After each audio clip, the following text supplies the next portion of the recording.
London, 1890. The night was too quiet for a marriage that had already begun to crack. The great house stood in perfect stillness, as though even the walls had learned to keep secrets. Beyond its towering windows, London slept beneath a pale wash of moonlight. Carriages had long since ceased their rattling, and the distant hum of the city had softened into silence. Inside, the Duke's estate glowed faintly with a last breath of candlelight, golden flames flickering against carved wood, silk drapery, and the heavy dignity of aristocratic life. In the master chamber, the Duchess stirred. It was not a sound that woke her, nor a dream. It was something more unsettling, an absence. Her hand moved instinctively across the sheets, searching in half-sleep for the familiar warmth beside her. There was none. Her fingers met only cold linen. Her eyes opened slowly. For a moment, she did not move. The quiet pressed against her ears, thick and unnatural. Even the fire in the hearth had died down to faint embers. The bed, vast and elegant, felt suddenly too large, too empty. She turned her head.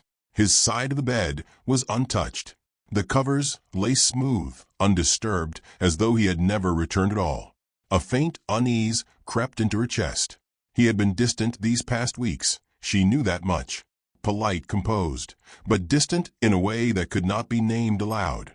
Conversations had shortened. His gaze had drifted. His presence, though physically near, had begun to feel like something she could no longer reach. But absence, this was new. Slowly, she pushed herself upright, the soft white fabric of her nightdress falling loosely around her frame. Her hair, unbound, slipped over her shoulders in gentle waves. She paused, listening. Nothing. No footsteps. No voice. No sign of life beyond her own breathing. And then, something. Faint. A murmur. So soft it might have been mistaken for the wind, if not for the rhythm of it. The rise and fall. The unmistakable cadence of voices. Her heart tightened. She slid from the bed, her bare feet touching the cold marble floor. The chill sent a subtle shiver through her, but she did not stop. Drawn by something she could not yet name, fear, curiosity, instinct, she moved toward the source of the sound. The balcony doors stood slightly ajar. A thin ribbon of night air slipped into the room, stirring the curtains just enough to whisper against the silence. She hesitated, just for a moment. Her hand hovered near the edge of the door, her breath shallow, her pulse unsteady. There are moments in a life when the soul knows, before the mind dares to understand, that something irreversible waits on the other side. This was one of them. Still, she pushed the door open. The cool night air wrapped around her instantly, carrying with it the scent of stone, distant rain, and something else. Laughter. Soft. Intimate. Not meant for her. She stepped forward. And then she saw them. On the balcony, bathed in silver moonlight, stood the Duke, her husband. His back was turned slightly, but there was no mistaking him. The strong line of his posture, the dark coat he had worn earlier that evening, now loosened at the collar. And in his arms, another woman. The world did not shatter. It did not scream or collapse or rage. Instead, it stilled. The Duchess stood motionless, her breath caught somewhere between her chest and her throat, unable to move, unable to speak. The woman was close, far too close. Her hand rested against the Duke's chest, her face tilted upward toward him in a way that spoke of familiarity, of belonging. They were not strangers. They were not hesitant. They were comfortable. The Duke leaned down slightly, his voice low, too soft for the words to carry, but intimate enough that meaning was no longer necessary. The woman smiled, and then he drew her closer, not abruptly, not forcefully, but gently, as though it were the most natural thing in the world, as though it were something he had done before. The Duchess felt it then, not a sharp pain, but a slow, crushing weight pressing inward, tightening around her chest until breathing itself became an effort. Her fingers curled slightly at her sides, gripping nothing. Her eyes did not leave them. She watched as the Duke's hand rested at the woman's waist, as her fingers slid against his shoulder, as the distance between them disappeared entirely.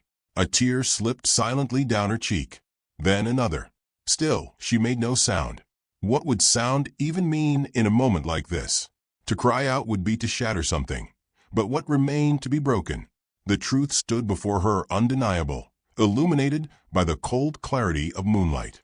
This was not an accident, not a mistake, not a moment of weakness. This was intimacy, chosen, repeated, real. Her heart did not race, it slowed. Each beat heavy, measured, final. She took a small step back. The movement was instinctive, almost imperceptible, as though her body itself understood what her soul could not yet accept, that she did not belong in that space anymore. Not here, not in this moment, not in his arms. The laughter drifted again, softer now, fading into the night, as though it had never been meant for her ears.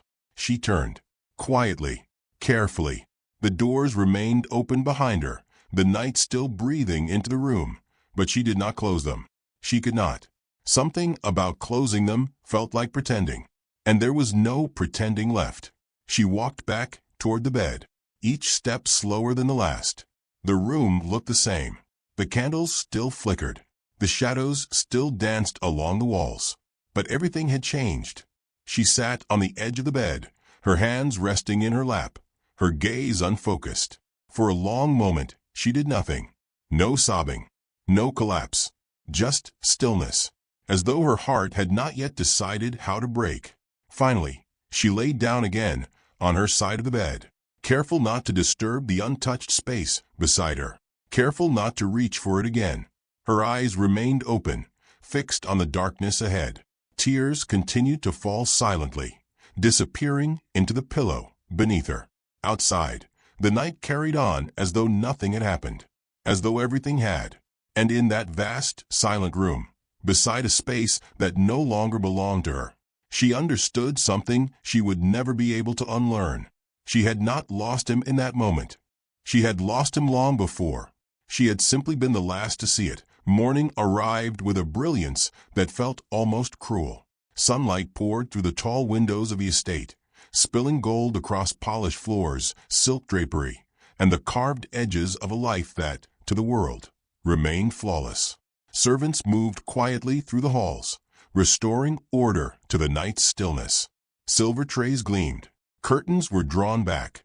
The house awakened as it always did, precise, elegant, unquestioning. Only she had changed. The Duchess had not slept. She had remained still through the fading hours of darkness, her eyes open, her thoughts unmoving, as though her mind had refused to follow her heart into that unbearable truth. Even now, as morning filled the room, she lay in the same position, composed, silent, distant from herself. The other side of the bed was no longer empty. At some point before dawn, he had returned. She had felt it, not through touch, but through presence. The slight shift of the mattress, the faint scent of night air clinging to him, the careful stillness of a man who believed himself unnoticed. He had not spoken, neither had she. And so, the silence had begun.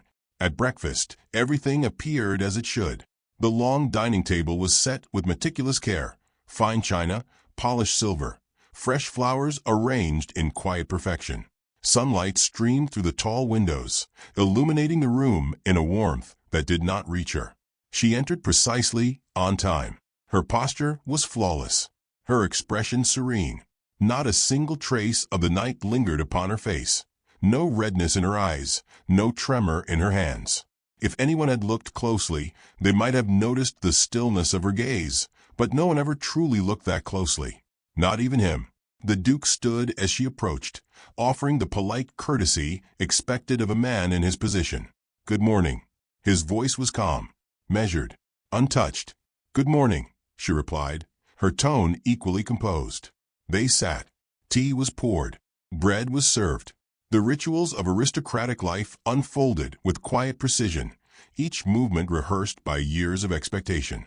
He spoke of trivial matters, estate affairs, correspondence, a gathering to be attended later in the week. His words filled the air easily, as though nothing had shifted between them, as though the night had not existed. She listened. She even responded. But her voice belonged to someone else, someone distant, someone who knew how to play the part required of her.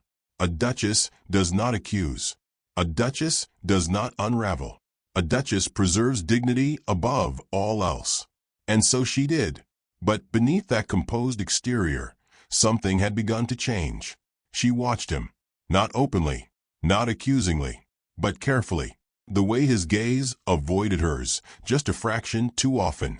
The way his fingers lingered against his cup as though lost in thought. The faint distraction that clung to him, subtle enough to escape notice, yet impossible for her to ignore now that she knew. It was all there. All the signs she had once dismissed. Now they formed a pattern she could no longer deny. The days passed, but the silence did not lift. It settled deeper. He came and went as he pleased, his absences now marked not by suspicion, but by certainty. Each time he left the estate, a quiet understanding followed him, unspoken, undeniable. And still, she said nothing. Instead, she adapted. She became quieter, more observant, less present in ways that could not be easily named. Conversations grew shorter. Her smiles, when offered, were measured and distant. She fulfilled her duties flawlessly, attending gatherings, receiving guests, maintaining the image expected of her. But something essential had withdrawn. Those who saw her admired her composure. They mistook it for strength. But composure, she was beginning to understand, was sometimes only another form of silence. In the solitude of her chambers, memory became her only companion. She found herself revisiting the early days of their marriage, not with longing, but with a quiet, searching clarity. There had been warmth once, not grand declarations or reckless passion, but something steadier, a growing understanding, a respect that had felt, at the time, like the beginning of something real. He had looked at her differently then, as though she mattered, as though she was not merely part of his life, but chosen within it. When had that changed? She could not name the exact moment. There had been no single fracture, only a slow erosion, small absences, unspoken distances, nights where conversation faded too quickly, mornings where his presence felt elsewhere, even when he sat beside her. She had noticed. Of course, she had. But she had chosen patience, chosen trust, chosen silence. Now, she wondered if that silence had been the very thing that allowed it all to grow. One afternoon, as she passed through the lower corridors of the estate, she heard voices. Servants. They did not see her. "I tell you it has been weeks now," one whispered. "Hush if anyone hears." They all know. The Duke, he meets her often. Late hours. The balcony, sometimes beyond the rounds. The Duchess stopped. Not abruptly. Not enough to draw attention. Just enough to listen. Her face remained composed. Her hand still. And the Duchess, another voice murmured. A pause. Then, softer. She says nothing. Silence followed. Heavy. Uncomfortable. As though even those who spoke could not decide which truth was more unsettling, that the Duke betrayed, or that the Duchess endured it. She moved on, without a word, without a sound. But something within her had shifted once more. It had not been a single moment. Not the balcony. Not the breakfast. Not even the whispers. It was all of it, layer upon layer, truth upon truth, settling into something undeniable. This was not a fleeting betrayal. This was not an accident she could dismiss or forgive in ignorance. This was a life unfolding without her, a role she still occupied, but no longer belonged to. That night, she stood before the mirror in her chamber, her reflection staring back at her with unfamiliar calm. She studied herself, not with vanity, but with quiet recognition.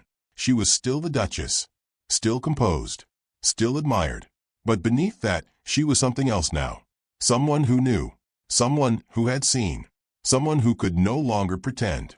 Her fingers brushed lightly against the fabric of her sleeve, as though grounding herself in something real. The silence that had once protected her now felt different, heavier, sharper. It was no longer shielding her from truth. It was binding her to it. And for the first time, a question began to form. Not whispered, not fearful, but steady, clear. How long can silence exist before it becomes its own kind of betrayal? She did not yet have an answer, but she knew this much. She was no longer simply enduring. She was awakening. And once awakened, There would be no returning to the quiet life she had lived before. By the time the sun set that evening, the estate remained as grand and composed as ever. Nothing outward had changed. Nothing needed to. But within her, the truth had settled fully at last. She was not merely a wife who had been wronged. She was a woman who had been replaced while still standing in the same room. And silence, no matter how elegant, could not hide that forever. The evening arrived dressed in splendor. Light spilled from every window of the estate, turning the great house into a beacon against the darkening London sky. Carriages lined the gravel drive, their wheels crunching softly as guests stepped out in silks, jewels, and quiet ambition. Laughter drifted through the open doors, mingling with the swell of music from within. Inside, the ballroom shimmered. Crystal chandeliers burned like captured stars, casting fractured light across polished floors. Gentlemen in dark coats moved with measured confidence, while ladies in flowing gowns formed a sea of color and grace. Every gesture was precise, every smile practiced, an elegant performance of power and poise. And at the center of it all stood the Duchess. She wore pale ivory that caught the light with every movement, her posture flawless, her expression serene. To those around her, she was the very image of composure, graceful, untouchable, perfectly in control. No one saw the storm beneath. No one ever did. The Duke stood across the room, surrounded, admired, engaged in easy conversation. His presence commanded attention, as it always had. His laughter came at the right moments. His charm remained effortless. But now she saw it differently. Where once she had seen strength, she now saw distance. Where once she had seen certainty, she now saw something restless beneath the surface, something unsettled, though he tried to conceal it. Her gaze lingered only briefly before she turned away. She would not watch him all night. She refused to become that woman. The music swelled. A waltz. Couples moved to the floor, their steps synchronized, their movements graceful and controlled. Hands met, eyes held. Smiles lingered just long enough to suggest something deeper. The Duchess remained where she was, still, observing, until a voice interrupted her thoughts. "You have not danced." It was him, the Duke. She turned slowly, meeting his gaze for the first time that evening. Up close, he looked as he always did, composed, confident, entirely at ease. But there was something in his eyes now, something searching. "I did not feel inclined," she replied calmly. A brief pause. "Shall we?" he asked, offering his hand. Once, she would have accepted without hesitation. Once, the gesture would have meant something. Now, she looked at his hand as though it belonged to a stranger. "No," she said softly. Not cold, not sharp, just certain. Something flickered across his expression. Surprise, perhaps, or the faintest trace of unease. But it passed quickly, replaced by the familiar mask of control. "As you wish," he said. And then he stepped back. But not far enough. Not yet. The evening wore on, but the air between them had shifted. Subtly, irreversibly, he found himself watching her more than he intended, noticing things he had long overlooked, the stillness in her movements, the distance in her gaze, the way she spoke with others while remaining somehow apart from them all. She was there, and yet she was already leaving. He felt it, though he did not yet understand it. Later, when the music softened and the crowd thinned slightly, she moved toward the quieter corridors beyond the ballroom. She did not look back, but she knew he would follow, and he did. The corridor was dim, lit only by a few scattered candles. The noise of the ballroom faded into a distant echo, leaving behind a silence that felt heavier than before. She stopped, not abruptly, but with purpose. He came to stand a few steps behind her. For a moment, neither spoke. Then, "You have been distant," he said. The words were measured, controlled, as though he were addressing a minor inconvenience rather than a fracture in their lives. She let the silence linger before answering. "Have I?" Her voice was calm, too calm. He frowned slightly, stepping closer. "If something troubles you, you may speak of it." She turned then, slowly, and for the first time since that night she truly looked at him, not as a wife, not as a partner, but as a man she had finally begun to understand. "You wish me to speak?" she asked. There was no accusation in her tone, which unsettled him more than any anger could have. "Yes," he said. "A mistake." He realized it too late. "I woke in the night," she began quietly. His expression did not change, but something in his posture stilled. "You were not there." A pause. "I thought perhaps I had imagined your absence." Another step closer. "But then I heard voices." Now his gaze shifted, just slightly. "And when I opened the door," she continued, her voice unwavering, "I saw you." Silence. No denial came. No interruption. She did not rush her words. She did not need to. "I saw you with her." The truth hung between them, heavy and absolute. Still, she did not raise her voice, did not tremble, did not break. And that was what finally reached him. "It meant nothing," he said at last. The words came quickly, too quickly, as though they had been waiting. "It was a moment," she finished for him. Her head tilted slightly. "Is that what you will call it?" He hesitated. "It was not as you think." A familiar defense. One she had already anticipated. She studied him for a long moment. And then she spoke. "You are right," she said softly.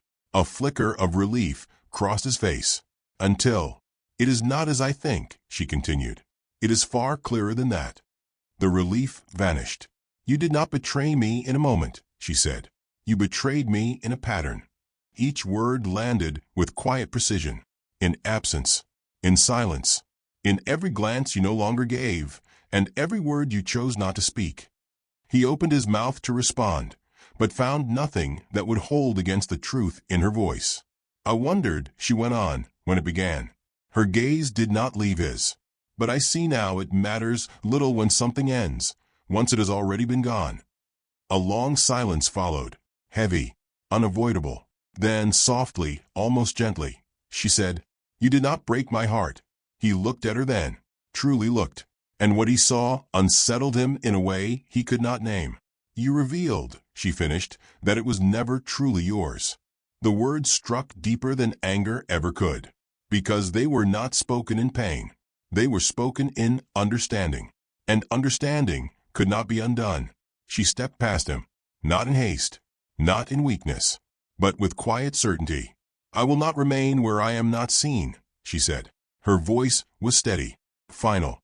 "I will not share a life that no longer belongs to me." He turned sharply. "You would leave?" he asked. Now there was something in his voice, something real. "Yes." The answer came without hesitation. The simplicity of it made it heavier. "You would abandon your place, your title." "I would reclaim myself," she interrupted. Still calm, still controlled, but unyielding. For the first time, he felt it. Not irritation, not inconvenience, but something deeper, something unfamiliar. Fear, not of scandal, not of reputation, but of losing her. "You would not do this," he said, though his voice lacked certainty now. She paused at the edge of the corridor, then turned slightly, just enough for him to hear her final words. "I already have." And with that, she walked away, not running, not collapsing, but leaving, in a way that could not be mistaken. Behind her, the music resumed. The laughter returned. The world continued as though nothing had changed. But for him, everything had. For the first time, the Duke understood something he had never been forced to face before. She had not been silent because she was weak. She had been silent because she had been waiting. And now, she was done waiting. And in that realization, he felt it fully. Not the weight of his actions, but the weight of her absence. And it was far heavier than he had ever imagined. Dawn had not yet broken when the Duchess made her decision real. The estate lay in a fragile stillness, suspended between night and morning. The last candles had burned low, their flames thin and wavering, casting long shadows across the walls. Beyond the tall windows, the sky held that quiet, uncertain shade before sunrise, neither dark nor light, as though the world itself had not yet chosen what it would become. Inside her chamber, she stood alone. A single trunk rested at the foot of the bed. It was not large. She had not filled it with gowns or jewels or the many things that defined her position. Instead, she had chosen only what mattered, what remained hers, untouched by expectation or pretense. The room around her was unchanged. The carved bed, the velvet drapery, the polished furniture that had once felt like a beginning. Now it felt like an ending. She moved slowly, her fingers brushing lightly against the surface of the dressing table, the back of a chair, the edge of the bed. Not out of attachment, but acknowledgement. This had been her life, and she was leaving it behind. She paused beside the window. The balcony doors were closed now, sealed, but she could still see it, the place where everything had shifted, where illusion had given way to truth. The memory no longer struck her with sharp pain. It had changed, settled, become something quieter, but no less certain. She drew a steady breath, then turned away. A soft knock came at the door. She did not need to ask who it was. Enter. The door opened. The Duke stood there, not dressed for the day, not composed for society, but as he was, unsettled, uncertain, and for the first time, stripped of the ease that had always defined him. His gaze moved immediately to the trunk, then to her. "You are leaving," he said. It was not a question. "No," she replied calmly. A flicker of confusion crossed his face. "I am choosing," she corrected. The distinction landed. He stepped inside, closing the door behind him. For a moment, he said nothing. And then, "I was wrong." The words came without adornment. No defense. No distance. Just truth. She did not react immediately. She simply watched him, as though weighing not his words, but the man who spoke them. "I will not pretend it was nothing," he continued, his voice steady but quieter than before. "Nor will I lessen it with excuses." A pause. I knew what I was doing. Another step closer. And I chose it. The admission hung between them, heavy and unguarded. It would have been easier for him to deny, to deflect, to protect himself. But he did not. "I did not understand what I was losing," he said. And there it was. Not justification, not pride, but realization. His gaze did not leave hers. "I see it now." Silence followed, but it was no longer the same silence that had once defined them. This one held something different, something uncertain, but real. "You see it," she repeated softly. Not mocking, not dismissive, simply acknowledging. He nodded.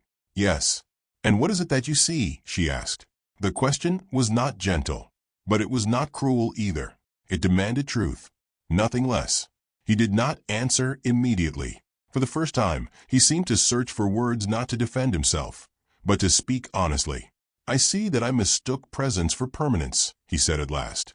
"That I believed you would remain regardless of what I did." His voice lowered. "And I see now that I was wrong." She held his gaze, unmoved. "And her?" she asked. The word was simple, but it carried weight. Finality. "It is over," he said. No hesitation. No uncertainty. It ended the moment I understood what it had cost me. She studied him carefully, not for the words, but for the truth beneath them. "And if I had not seen you?" she asked. A harder question, one he could not avoid. He exhaled slowly. "I do not know," he admitted. Honest, uncomfortable, real. "But I know this," he continued. "I see you now." The words were quiet, but they carried something he had never given her before. Attention, understanding, choice. She turned away slightly, her gaze falling to the trunk. Her hand rested lightly against its surface.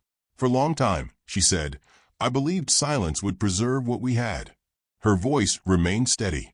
"But silence does not protect what is already fading." He said nothing. There was nothing to say. "I will not return to what we were," she continued. "And I will not remain out of duty alone." She turned back to him fully.